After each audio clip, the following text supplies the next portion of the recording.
Okay, should we get started? Let's start. Perfect. Hello, everyone, and thank you for joining us for the 8th session of the WEPs Deep-Dive series of 2024. So my name is Maja Lofstrom, and I'm the Program Analyst at the Women's Empowerment Principles, also called the WEPs, the Global Secretariat at UN Women. So firstly, I would encourage all of you to present yourselves in the chat so we can get to know each other a little bit better. Today's session will focus on how the private sector can advance gender equality in times of crisis.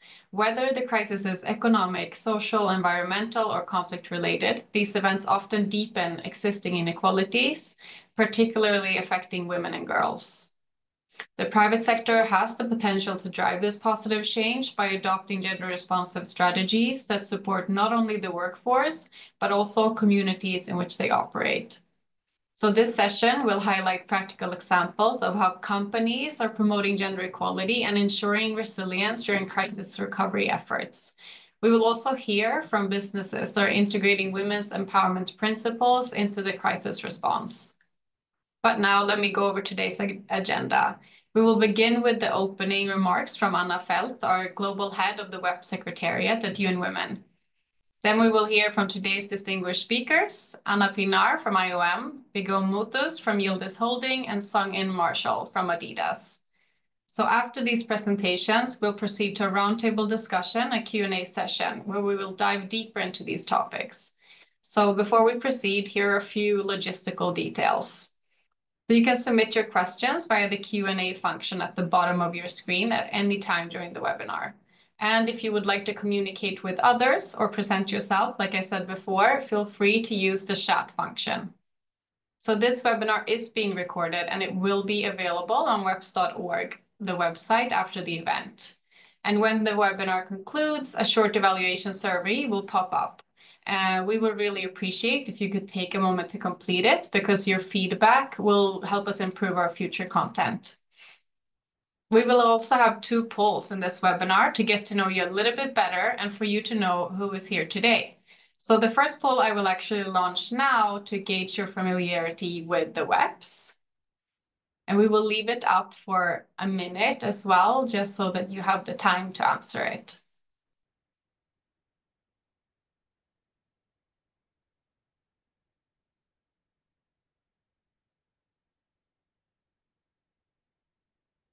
So I hope you can see the first poll now. It's how familiar are you with the Women's Empowerment Principles, also called the WEPs? The first is very familiar. My company is a WEP signatory. Somewhat familiar, still learning, or not familiar. This is completely new to me.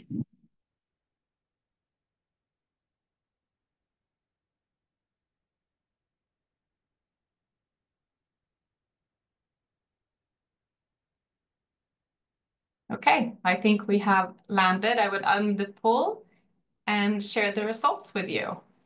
So we have a bit of a 50-50 on very familiar, and my company is a WEP signatory, or somewhat familiar and still learning. And only a few, 13%, say that this is new to me. So thank you so much for answering the poll.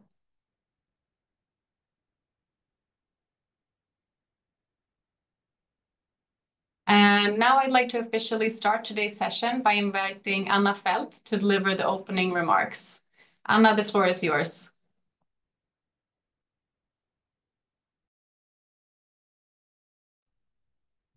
Thank you so much, Maja, and good morning and good afternoon, good evening, everyone.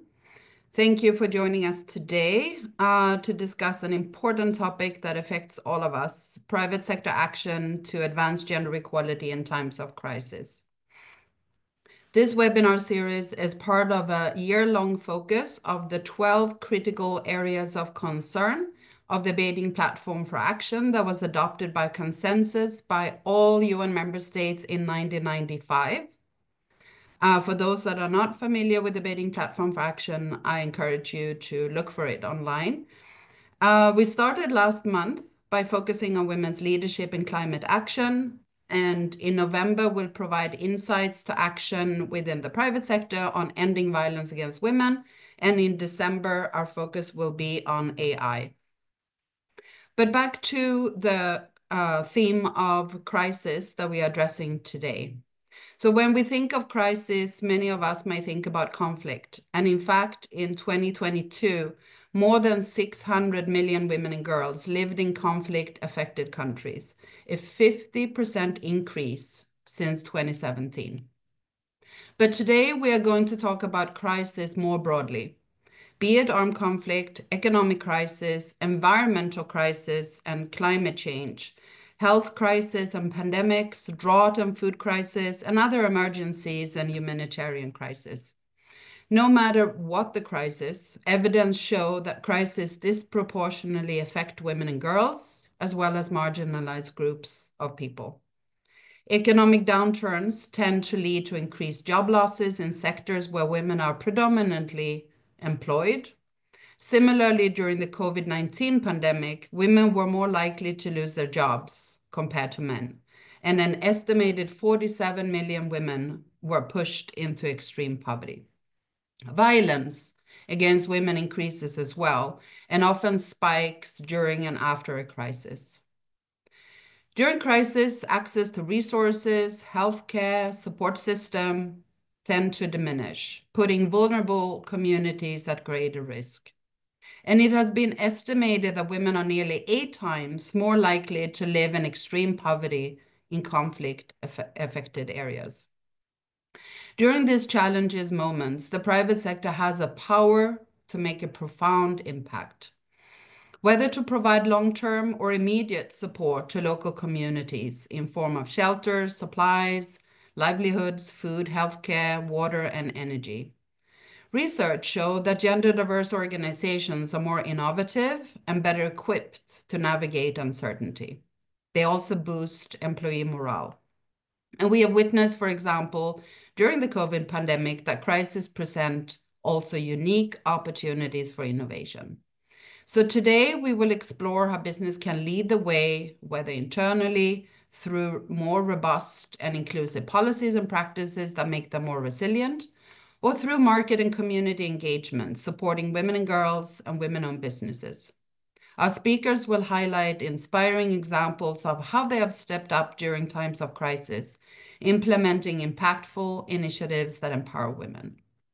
As we engage in the discussion today, I encourage all of us to think about our own roles in promoting gender equality in times of crisis. Let us consider how we can collaborate, share emerging practices, drive meaningful change within our organization and communities, and together harness the collective strength of the private sector. Thank you, and I look forward to our discussion today. Thank you so much, Anna. So we're also interested in your company's involvement in the crisis response. So now I will launch the last poll of today.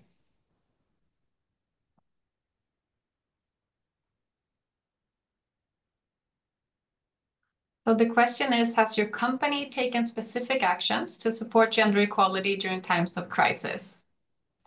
And the first is yes, we have specific initiatives in place. Second is we're starting to explore options. Not yet, but we're interested.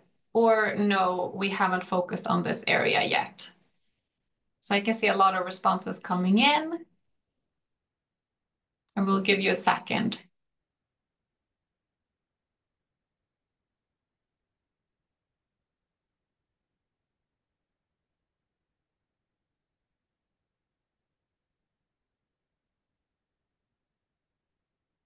And there I'm ending the poll and sharing the results with you. So very positive responses. A lot of you have specific initiatives in place or are starting to explore options. Many are also interested and some have not focused on this area yet. So this is a bit more what we will get into with our speakers of today. So today's distinguished panelists are Anna Pienaar, Head of Unit Labor Migration, Business and Human Rights at IOM. So Anna brings 2 decades of experience in human rights, international development and private sector engagement, focusing on protecting migrant workers' rights and driving business and human rights initiatives globally. Then we have Begum Mutus. She's the Public Affairs General Manager and Women's Platform Ambassador at Yıldız Holding. Begum leads corporate philanthropy strategies and the Women's Platform, promoting women leadership and equal opportunities. With extensive experience in the food and beverage sector, she plays a key role in supporting women's economic empowerment at Yıldız Holding.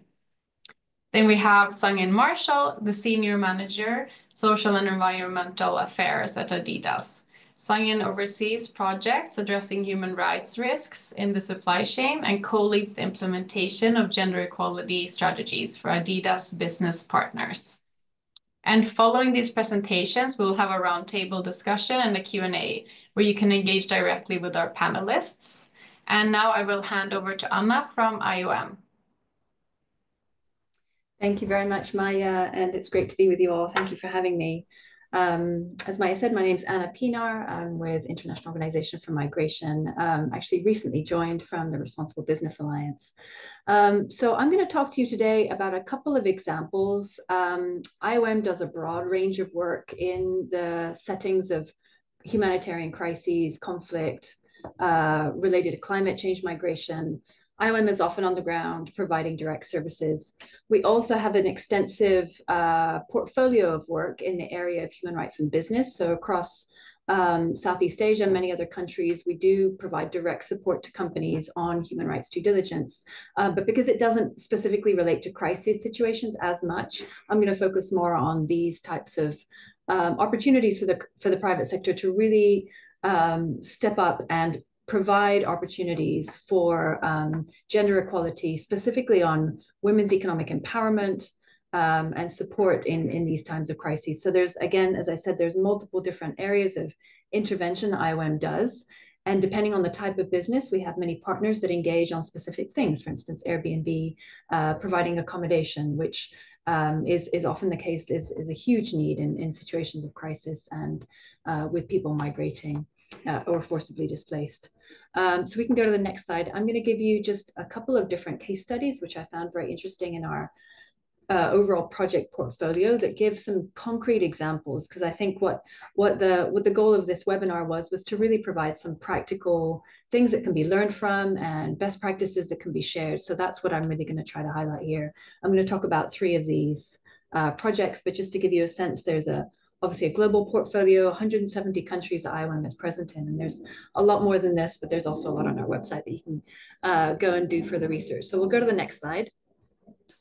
The first one relates to a project that we have related to economic empowerment and small business owners in Iraq. So returning migrants and particularly female-led employment opportunities and support to women to start their own enterprise. So this project has been significant and very impactful in creating jobs for women, but also creating other jobs in the country, contributing to rebuilding.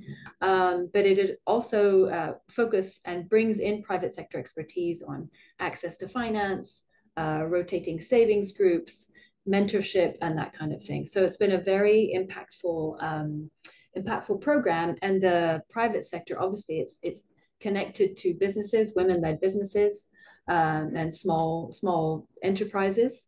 But it's had a significant impact in contributing to both women's empowerment as well as post-conflict reconstruction. So that's just one example I wanted to highlight. The next one, if you can go to the next slide, is similar but different. It's focused on the Marshall Islands, and here there are significant challenges for women in both the rural areas as well as the outer islands. There's quite a bit of disadvantages for women on the economic development front. There's a high adolescent birth rate, higher female unemployment than for males. And so this program is really focused on helping women build domestic tourism-related businesses. So it focuses on how to set up a business related to food or accommodation and really sort of expanding those opportunities for women. It provides technical skills, seed grants, support for marketing, and it also set up a network for these women to be able to connect with each other, learn from each other, sort of as a small and medium-sized enterprise network. And actually the role of the private sector in that is they can come along and provide mentorship, skills training and business development skills to really support and grow and support these women as they grow these businesses in those islands where there's significant challenges. The last one I'll talk about is in Somalia. As you know, it's a very, very complex environment there. And again, support to female-led businesses, that one, and youth entrepreneurs in the informal sector is a challenge in such a volatile situation. So in this one, there's limited access to regulated finance and digital services. So this was actually a partnership with the private sector fintech firm that was able to provide both technical capacity building as well as access to finance that has a stable and sort of ongoing presence and ability for them to access it, rather than some of the local situations. It was quite it can be quite challenging if some of the banks are being affected by the conflict. So this provided a little bit more stability, and it provided training and technical support for a digital wallet for small female entrepreneurs to have an e-commerce platform. And it also included a rotational savings group. So it provided the stable access despite potential conflict and displacement. And there was also a significant portion of mental health services that were also delivered by the platform.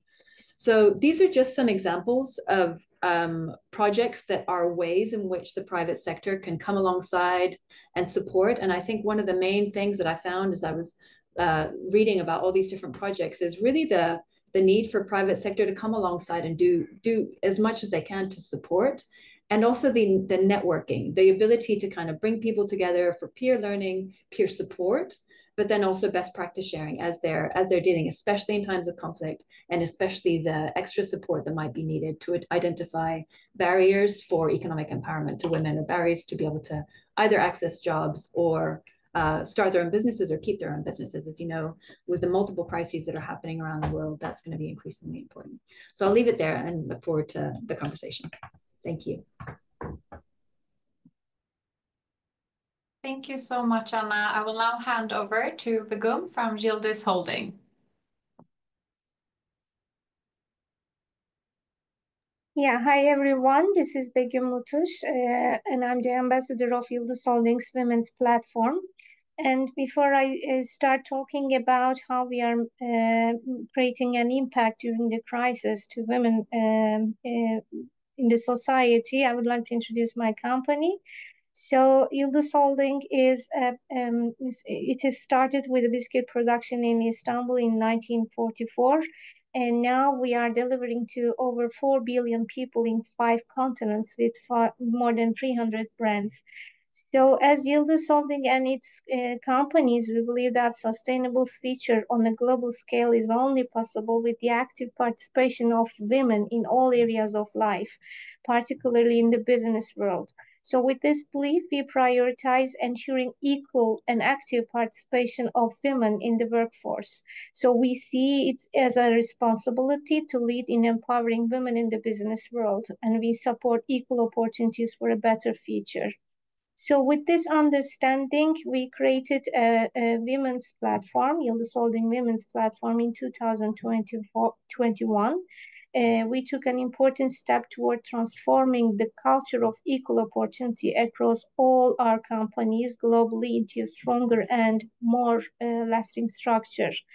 So after the transforming of Yıldız Holding's Women Platform, we became the WEPs signatory and in 2022, and we joined the UN Women's and Entrepreneurship Accelerator Program together with UN Women ECA region. We became one of the strategic partners of ECA region. And through this program, we committed to supporting women's entrepreneurship in regional and global value change. Within this program, we accelerated exemplary practices by Yıldız Holding and its companies that promote women's entrepreneurship. So in total, thanks to the projects carried out by Yıldız Holding, over the past 3 years, we have generated an impact worth more than $10 million for women entrepreneurs. The only thing we did was we just opened our supply chain and changed our procurement practices according to gender responsive procurement, which we met through WEPs. And throughout those initiatives or newly or started programs, we have generated this amount. So today I will be talking about our past devastating earthquake, which happened on February 6 in 2023 in the southeast of our country. It created a challenging period for all of us, as you can imagine. As Yıldız Holding, a company that believes in the importance of social solidarity and cooperation, we focused on delivering urgent aid to those in need in the region from the very beginning of this period. With our aid consisting of food, water, and basic necessities, we stood by the earthquake-affected families in their most critical moments. However, our assistance was not limited to short-term solutions. What is important to us is the long-term recovery of the region and the ability of communities to stand strong again. In this direction, we develop projects that support especially women entrepreneurship to review the local economy and strengthen social equality of opportunity. So one of Yıldız Holding's core values, social equality of opportunity, is at the center of these projects. So you can show the next slide. As Yıldız Holding, we have learned important lessons from our experiences in supporting our female employees and local communities during crisis periods. So after the February earthquakes, we developed various projects to support women's economic independence by collaborating with both women cooperatives, entrepreneurs in the region. So we implemented these initiatives, especially through our group companies, such as Şok Marketler, which is our retail group, and Kerevitaş. One of the most important of these projects is Count Me In project, which we realize in retail markets. You can show the next slide. This is the project launched with the support of Yıldız Holding, which offers products from the women cooperatives, and now the women cooperatives are reaching to the customers nearly in 250 stores.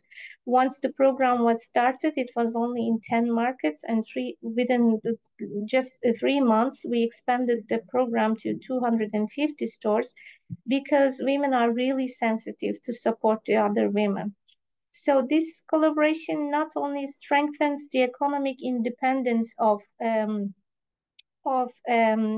the local economies, but hundreds of thousands of these products have been purchased. So it turned into tens of millions of Turkish liras in economic support of women entrepreneurs as well.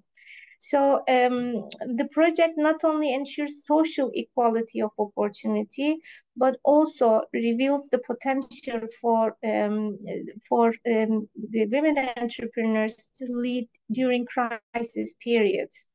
On the other hand, maybe you can change the slide now.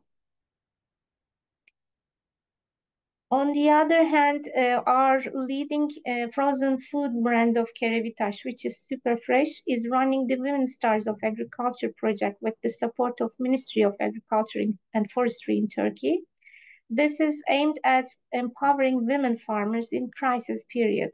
The primary goal of the project was to double the percentage of women farmers supported over the 3 years, a target achieved within just 1 year. With this achievement, the proportion of women farmers within the super fresh ecosystem, which was below 3%, increased by 242%, reaching 10% by 2023. The goal is to raise the percentage to 20% in the next 3 years. Through this project, Superfresh provides contractual women farmers with purchasing guarantees and advance payments, supporting them at every stage from seed selection to harvest with expert agriculture engineers. So in 1 year, the 3-year targeted of 5,000 tons was exceeded by 27%, reaching 6,330 tons, with the products purchased totaling nearly 1 million Turkish liras. $1 million. Women affected by the earthquake were prioritized, with a total of 1.6 million Turkish liras worth of purchases made from the earthquake-affected region. So this strategies implemented by Yıldız Holding can serve as an important guide for companies wishing to support women during crisis periods. Establishing regular collaborations with women's cooperatives is very effective in creating a sustainable support mechanism both during and after crisis. For example, by making regular supply agreements, you can increase women's production capacities and facilitate their access to market. Such steps not only strengthen the economic independence of women entrepreneurs, but also make local economies more resilient. Additionally, organizing training programs to develop the professional skills of women entrepreneurs and providing financial support are key to increasing their long-term successes. As in Yıldız Holding's projects, by delivering women's products directly to consumers, you can enable them to participate in market competition. So these strategies will contribute to strengthening social equality and supporting women both during and after crisis periods. So we are willing to extend this experience through our procurement principles. So thanks to WEPs, we learned a lot from the women empowerment principles, especially gender responsive procurement and investment program helped us to achieve these goals. So I will stop here and looking forward to answering if there will be any questions from the audiences. Thank you so much, Begum. Very interesting. I will now hand over to Sung In from Adidas. Thank you, Maja, and good evening, afternoon, and good morning to everyone, and thank you for joining us for this conversation today. I'd like to share a bit about what Adidas is doing in the ways that we work with our suppliers and our business partners to advance gender equality throughout our supply chain, not only in times of crisis, but how we set up our business partners for success to advance gender equality, regardless of times of crisis or not. And just for context, overall, Adidas works with over 400 independent factories and over 100 suppliers from around the world who manufacture our products in approximately 45 different countries. So our supply chain is global and multi-layered, and we do have different types of business partners or suppliers, some of whom are directly contracted factories while others are not. And across our supply chain, we engage with our business partners to be able to advance gender equality in quote unquote normal times of non-crisis so that they can be better equipped to respond with a gender sensitive and gender responsive approach when times of crisis do arise. Next slide, please. It's also important to note that women are the dominant gender in our supply chain, and over 70% of the workers who make our products in our tier 1 supplier factories are women. And as such, we've developed specific guidance and offer tailored programs and initiatives in collaboration with our business partners and with other external stakeholders and organizations, which are aimed at securing the rights of women and ensuring the health and safety of female workers in our supply chain. And this includes initiatives such as you see on the screen here. First, I'd like to highlight the Women's Leadership Program, which was initially launched in 2016 as a pilot in Vietnam, and then expanded in 2017 to countries including Indonesia, China, Cambodia, the Philippines, Myanmar, and India.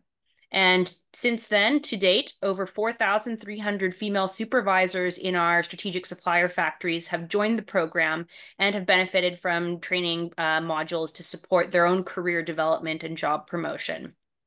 And we closely track the progress of workers who complete this training initiative. And since the start of the program, approximately 170 female supervisors have been promoted to higher positions as a result of their participation. Last year, we had about 1,500 supervisors trained as part of this program. We also are implementing a wider gender lens across our strategic suppliers' operations to ensure that all workers have the same opportunities, rights, and obligations. And to support this goal, we launched our gender strategy for business partners in 2022. In addition, we introduced and shared a self-assessment tool to help our suppliers develop and implement their own gender strategy. And this tool measures or is a self-assessment for suppliers to evaluate their performance across pillars, including respectful workplace, compensation and benefits, gender-based violence and harassment, voice and representation, leadership and skill development, and health, safety, and well-being. And the tool is designed to identify gaps in current operating practices and procedures and provide the building blocks suppliers need to close such gaps. And they annually monitor their own progress against the improvement plans they've developed. But working with suppliers is not the only way to engage and empower women in our supply chain. We ensure that we listen to the voice of workers, and since 2023, all strategic suppliers also conduct an annual worker survey specifically on gender equality. Each year, more than 44,000 workers in our Tier 1 supplier factories participate in these surveys. And the surveys are intended to evaluate worker experience and perception of gender equality in the workplace, and to gain their feedback on how their employers are doing when it comes to upholding gender equality principles.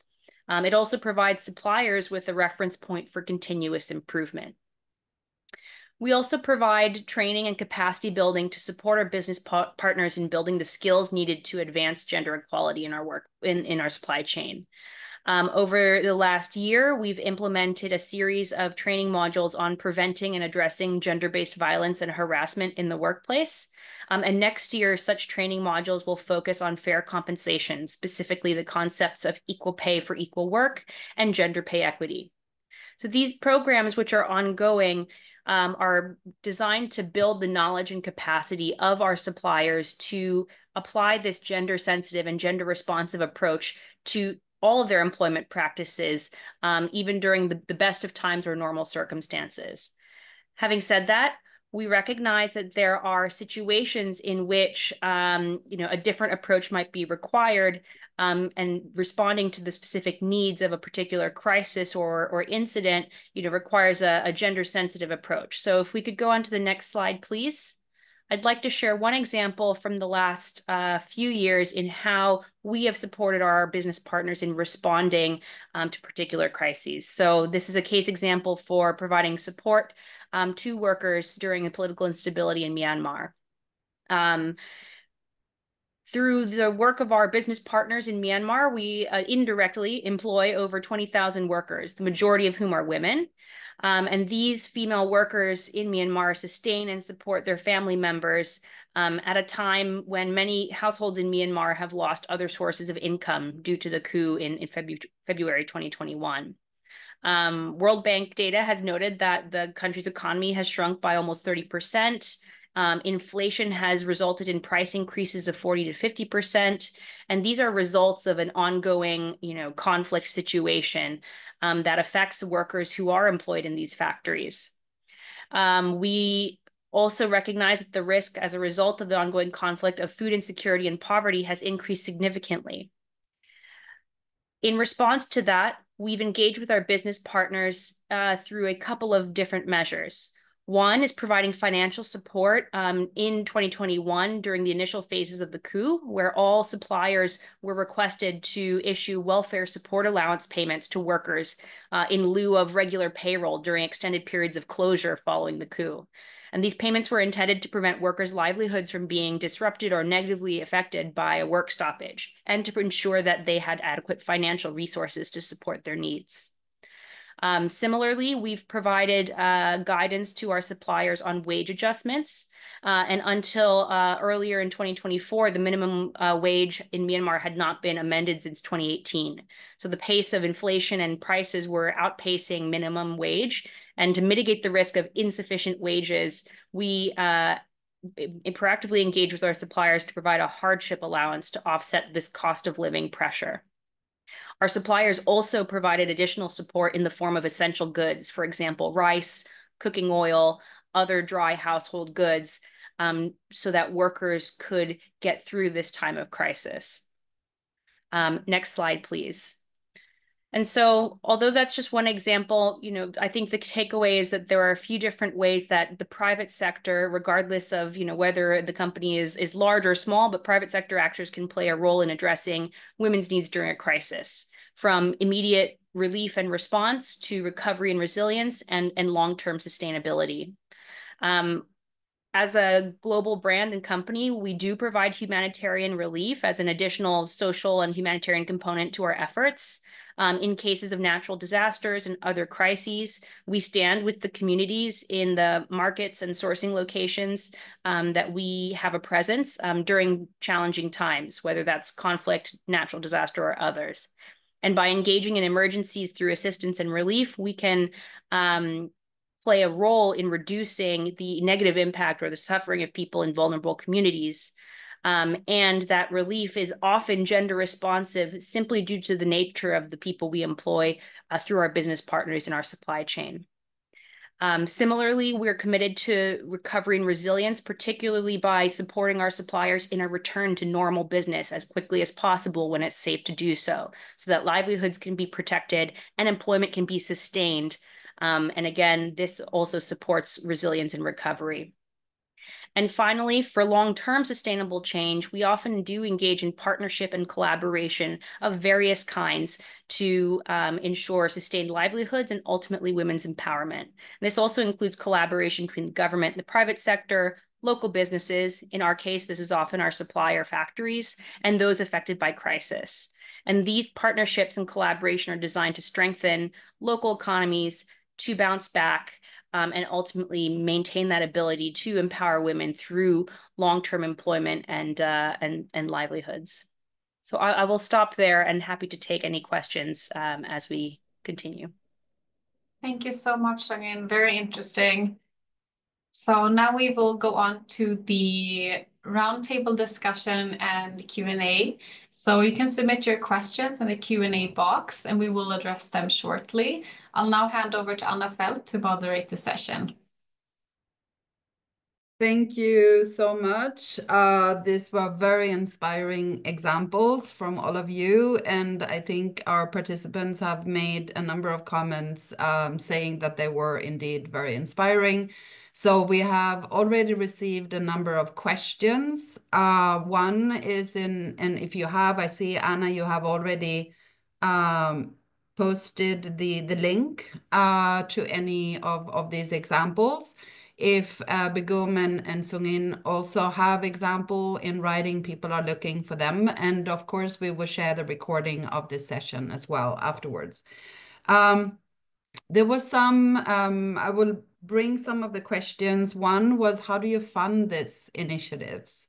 Where do the money come from, particularly from private sector, but also, Anna, from IOM? How are you bringing resources together from the private sector to support these efforts?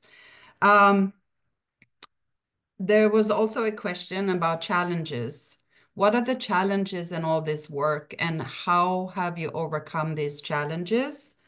Then there were a few questions for Adidas about the supply chain. So there were a few, so there's a little bit of difference. But you were talking about the self-assessment tool. What has been the uptake of this tool among your first-tier suppliers? How are you monitoring whether they are using it and how they progressing on gender equality? Are these, when you say that there are a lot of women owned businesses in the supply chain, are they certified? You know that these are women-owned business, or how are you kind of classifying them? And do you also track what's happening in the second tier of suppliers? So are you looking, you were going over some of the factors that were you looking for in the self-assessment, but do you also look at what's happening in the next tier of the supply chain? And then people want to volunteer. So if you have volunteer opportunities to support these initiatives, you can also put it in the chat. But these were the first round of questions. And maybe we could start with Anna, Begum, and then Sungin. That was a lot of questions, but I've taken notes, so hopefully. Yeah, no, there's a lot of interest here. So yeah, that's great. In terms of how funded, so in many cases, it's private sector companies themselves that come alongside IOM in these situations. And again, depending on their interest in the type of project, it could be specifically to help that company implement gender-sensitive measures or human rights due diligence in their supply chain in the way that they're looking at how those workers are recruited, what the migrant worker conditions are in their suppliers or sub-suppliers. In many cases, we have teams that can go in and actually do an assessment of a facility to say, these are the types of recommendations that we have related to gender sensitivity, related to accommodation premises, protection of women. So there are some direct kind of hands-on practical things that IOM does with partners on the ground, and that tends to be paid for by those companies. In other examples of how IOM responds in emergencies, then it's a lot of the time it's donations from the private sector, as well as, of course, from governments, which is where the bulk of IOM as a UN organization, member states provide funding. And in terms of challenges, we recently launched the Lebanon Flash Appeal. These are active situations of crisis and mass movement of people. The latest I read is over 500,000 people displaced from Lebanon. And so that is a difficult, at that point you're providing sort of humanitarian services, and the types of services for entrepreneurship, I think, are more related to post-conflict situations and reconstruction situations. Thank you, Anna. Begum? Yeah, coming to the funding of the entire platform, actually, we formed the platform after COVID pandemic. So we realized that the most affected groups in the business life and in the social life was really the women.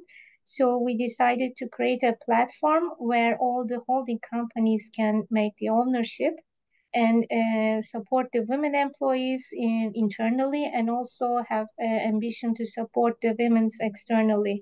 So we aligned all our social responsibility programs according to one goal, so which is now empowering the women entrepreneurship. So it has started as a journey with the companies. So each companies had set their own KPIs. So supported from the financial point of view, we are aligning all the ongoing programs to this single goal. So there were a lot of challenges for sure, because once we started this journey in our supply chain, overall in Yıldız Holding, we had only less than 2% of women entrepreneurs. So once you consider such a big global company and having less than 2% of women entrepreneurs within the procurement list, it was really a shocking moment for us. But the most challenge that we faced was nudging the comfort zone of the procurement guys, because they are used to work with large scale companies, so they are receiving bulk volumes. So all the procurement processes are secured and in safe condition. So once you start asking them to start looking for diversification principles for their current applications, then it turns to small-scale companies. Working with small-scale companies brings a lot of challenges. So even the women entrepreneurs have their own challenges, like financial insecurity, even in providing the right supply to on right time. And also they had the capacity issues as well. But once you start working with them and realize that the company gets benefits out of it, like shortening the supply chains, promoting the local suppliers, and helping the environmental goals, then the company starts to invest into the women entrepreneurs as well. So this is just like creating a win-win situation for both partners. And once you achieve this, it becomes not just like a gender-responsive procurement program, it turns into a gender-responsive procurement and investment program. So you start to invest into your future suppliers. And we are monitoring by the successes, by the way. Each individual company running under Yıldız Holding has their own special KPIs, and we are monitoring the volumes, the percentage of women entrepreneurs within their supply chains, and also we are running some social impact assessments on how we created an impact on our women society. And also these all KPIs are recorded and annually reported so that we are sharing all the success stories to public openly and honestly. So this is also another motivation area for us, and it increases the loyalty of the employees and also the senior management to the program itself. So the key thing here is to make this program sustainable as much as possible, not relying to anyone, not relying to any organization. So to achieve this, actually you have to create an impact program, which has a positive impact and works for the both parts, like the society itself and also for the company as well. So this is how we managed our journey. And of course, we are still learning. We are still trying to increase the capacity of women entrepreneurs. But it's really nice to see that once you enter a business with a small scale company, once they get, once they increase their capacity, even start to hire new employees within their organization, it's a real motivation for us because they start to deliver more, they start to deliver the highest quality, they become more confident in your business, and from mouth to mouth, the word spreads and more women comes. So we need to encourage these women at the end. And it's a great journey, and I'm happy to, if I could succeed to inspire the others to start a similar journey. Thank you so much, Begum. It is indeed inspiring on how to go through the challenges that you faced in the beginning with working with both your procurement team to convince them that this was a win-win situation, but then to work with the women entrepreneurs and build a capacity and show that that journey is a win-win for both them and for you. So thank you for that. Sungin? Thank you. And I'll address a few of the questions that were related to our suppliers, maybe in one response. I'd like to start by providing a bit more context in the nature of our supply chain, which is a little bit unusual for, you know, a apparel and footwear brand in the sense that for our strategic tier 1 supply chain, we work with just over 100 suppliers. They operate approximately 400 factories, but the supplier companies themselves are limited to about 100. And these 100 suppliers, we've had long-term relationships with for the most part. On average, the average length of our relationship with the tier 1 supplier, so their finished good manufacturer, is anywhere from 10 to 15 years. Right? So we have long-term established business relationships with our supplier partners at the tier 1 level. And this kind of long-term trusted relationship permits us to be able to engage with them on not just addressing social compliance issues, but really going above and beyond that to generate meaningful social impact for the workers that they employ. And this is reflected in the kind of uptake and success of both the gender assessment tool that I described, as well as the worker survey. So for the self-assessment tool, you know, the uptake is 100% because we've created this gender equality program for all of our tier 1 strategic suppliers, and it's part of the way of doing business with us, right? So it's a kind of evolution of how we've worked with our suppliers over the past 10, 15, 20 plus years. In terms of how we're monitoring them year on year, again, we have close relationships with our suppliers, and as part of our regular annual monitoring for social compliance, we're now adding on this component or module to understand how they are making improvements year on year in terms of the gaps that they've identified in their self-assessment.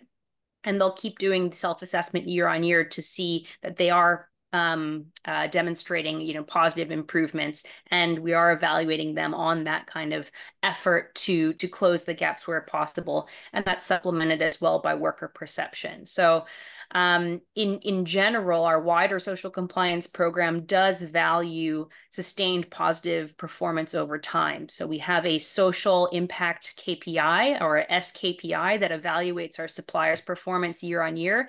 And this includes, high performance in social compliance audits, but also many social impact indicators, such as the percentage of women that they have promoted into supervisory roles, whether they've implemented the women's leadership program that I described, whether there are other social impact indicators that they've achieved on. So again, we've embedded this in the kind of normal way of doing business with our tier one, which has enabled us to have a really positive outcome with the gender self-assessment tool and worker survey, which are fairly new components to the program.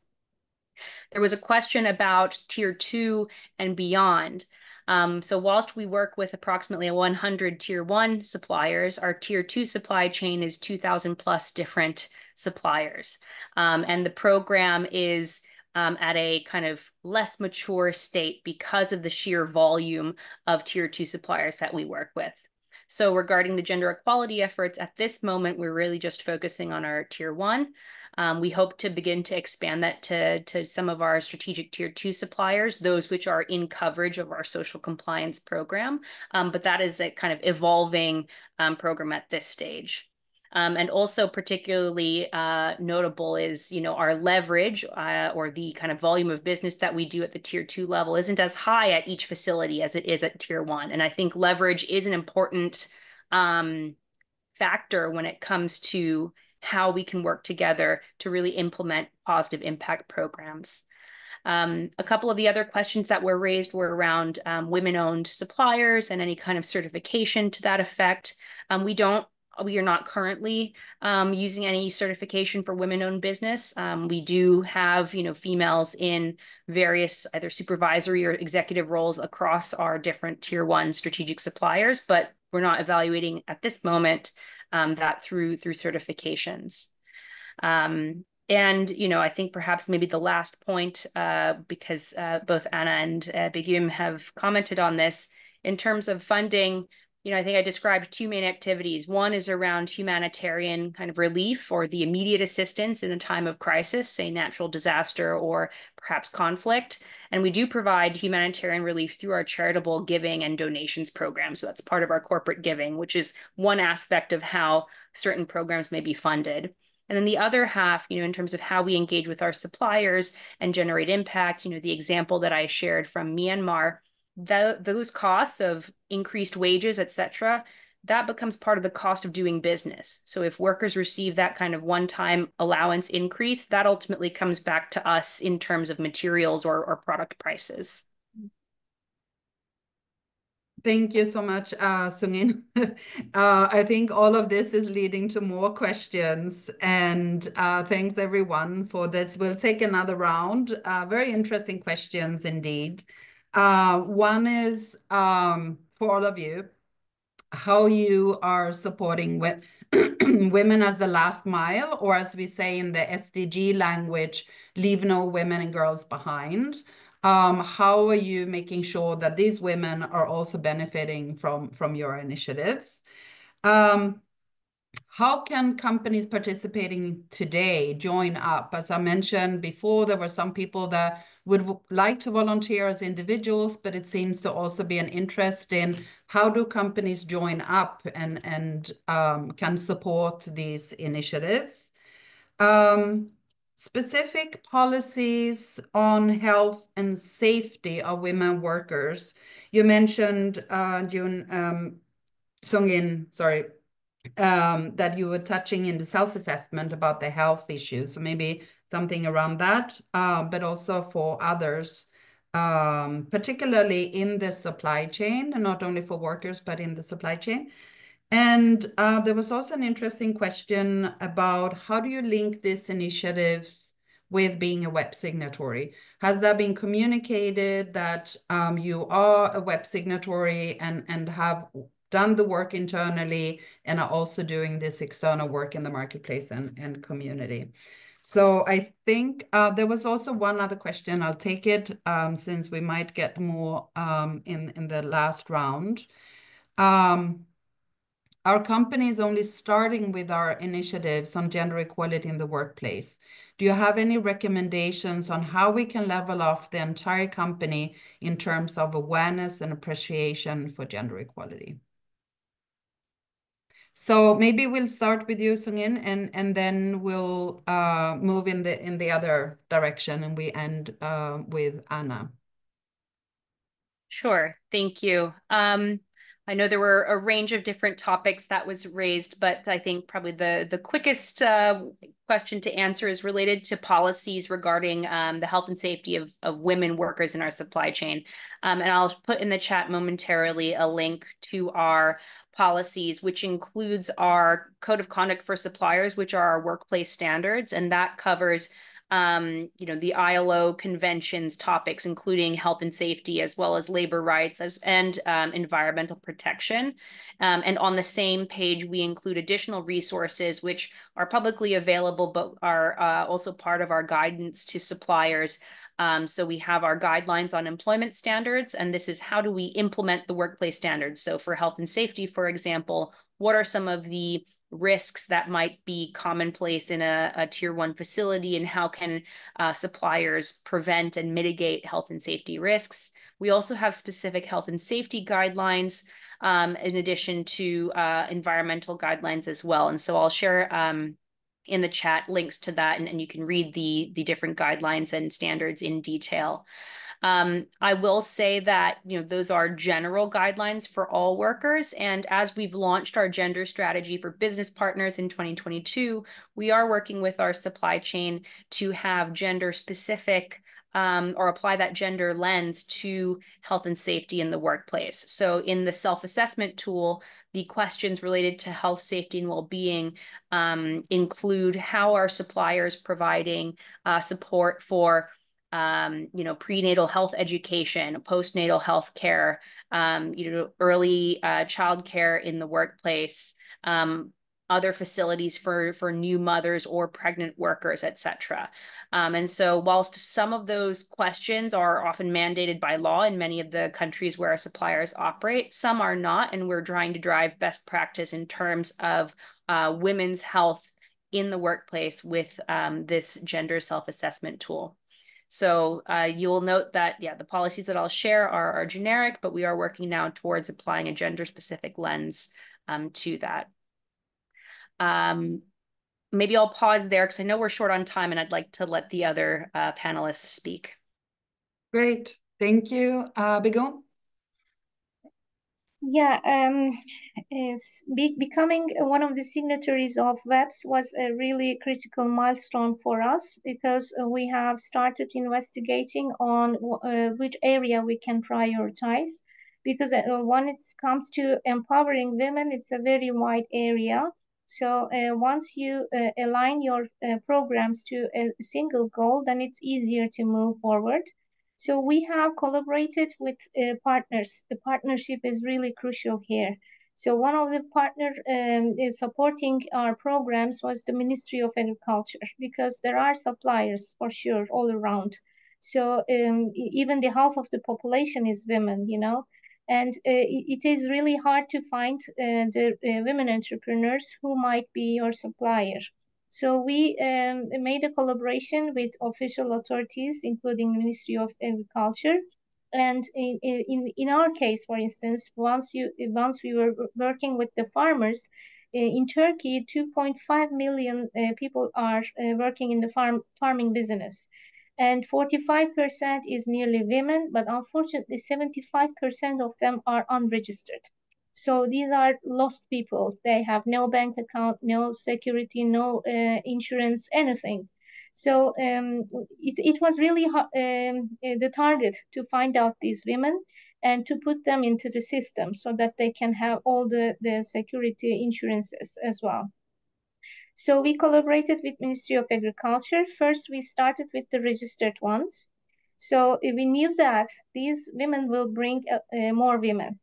So in the beginning, it was really hard for us to reach our goals, but step by step, it expanded like migration.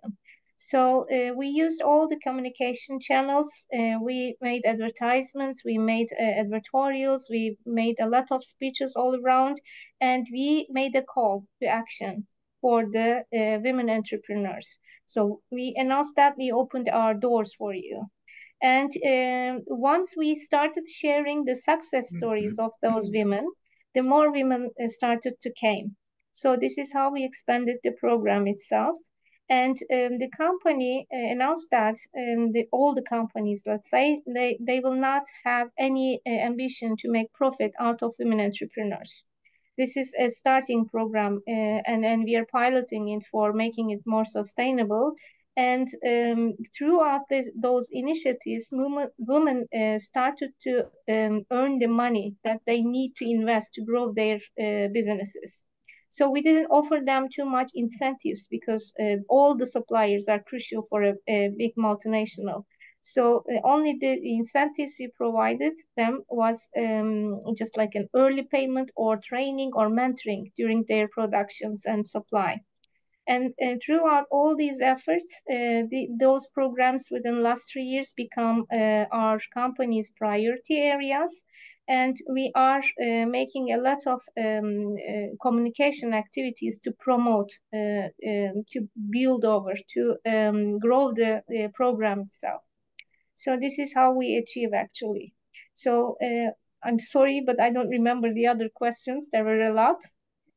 Or I can just leave the floor to Anna, if you wish. Yeah, if there are opportunities to join your initiative or how people can join. But I think you covered most of it. So thank you. Yeah. Thank you. Anna? I can jump in, yeah. So on the question on last mile, how are we making sure that sort of the most vulnerable population leave, no woman left behind. There was one project I didn't mention just for the sake of time, but it was related to supporting pregnant migrant women in Colombia that were on the move. And so highlighting the importance both to local hospitals and also training community centers and the places where these migrant women were likely to come across, even if it was sort of quite rural areas, providing training to make sure that there was access to maternal health care and pregnancy services.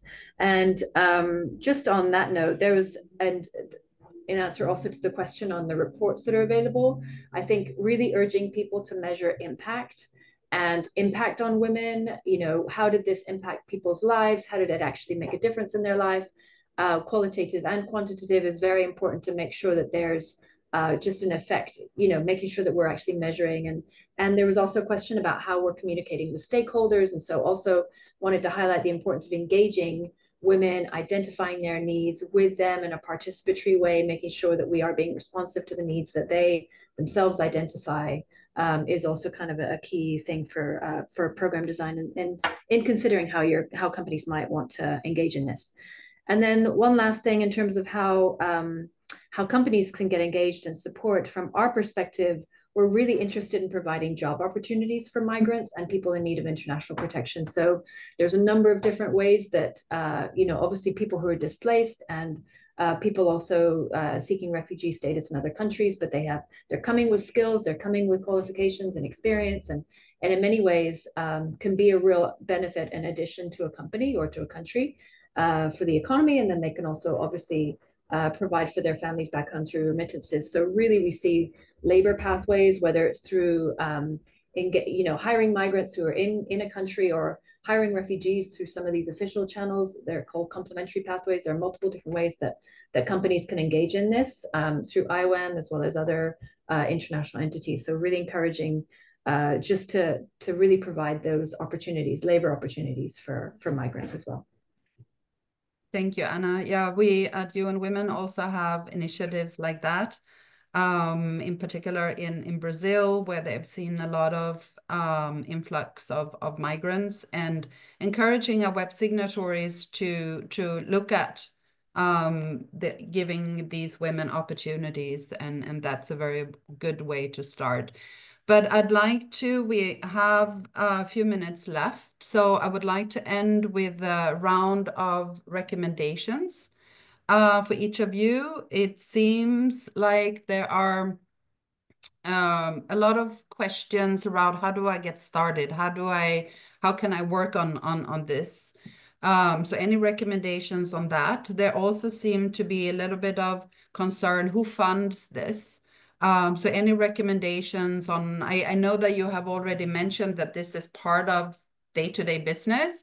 These are some of the costs that you need to take to be able to grow your supply chain. But anything else that you haven't mentioned already, if you could, we could address those. And I think that with those, any recommendation, how to get started, how to fund it, how to get involved, and any other recommendations that you may have. And I see you on the screen, so would you like to start? Yes, I have lots. I've circled them in pink. So for your own company, really starting with identifying what the human rights risks are in your own operations, as well as those suppliers. So doing that, as Sung-In was telling us, through a gender-specific lens. There's ways and tools that you can do that. Plenty available, open source. And so really highlighting what those specific risks and vulnerabilities might be specific to gender in your own kind of sphere of influence. And then, making efforts that actually require extra special efforts to hire migrants, to make sure that from our perspective, obviously, migrant females, and making sure that you also have very proactive programming on inclusion and integration, specifically so that women feel comfortable in those workplace situations, supporting entrepreneurship, supporting networks, and providing mentoring to female entrepreneurs. That seems to be really key across all of our programming. Providing access to digital services is really another thing where both training and access to that, to sort of financial literacy, as well as how to start and run a business, is super key. So those are just a couple that I've gleaned, and I'll hand over now. Thank you so much. I think these are great. Begum? Yeah, actually, please correct me if I phrase the tool's name in a wrong way, but there is a great tool available, which is WEPs Gaps Analysis tool. So start with analyzing your situation, take a photo of your company or wherever you're working. And once you realize the gaps areas, then you start thinking about how you can align your ongoing programs accordingly. So this tool helped us a lot. And we received a lot of trainings and mentorings from the UN Women team as well.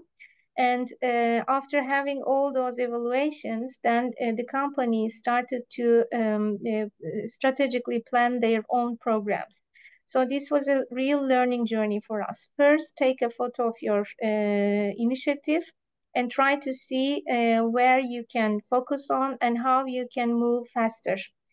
Just there is a saying, just focus on the low-hanging fruits first.